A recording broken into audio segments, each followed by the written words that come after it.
You know what?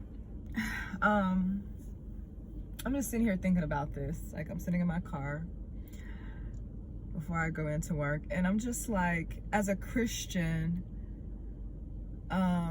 sometimes it just feels like it feels so wrong to say you're having a bad day. Like, you like, no, I can't have a bad day. I can't tell somebody I'm having a bad day because I'm a Christian, and I'm supposed to be at all times, hours and seconds filled with complete joy and radiate happiness.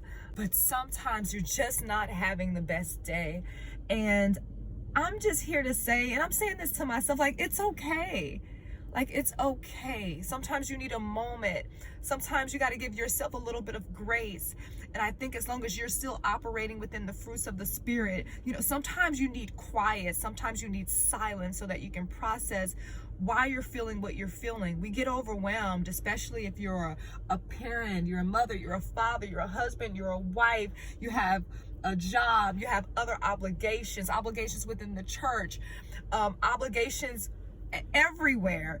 You get overloaded, and you're so used to going, and you have to take a step back and just be like, God, like, I just need, like, when you come into prayer, like today, I literally went into prayer. I'm like, God, I don't got nothing to say. And like, you just sit in silence. And sometimes that's where you have the biggest breakthrough.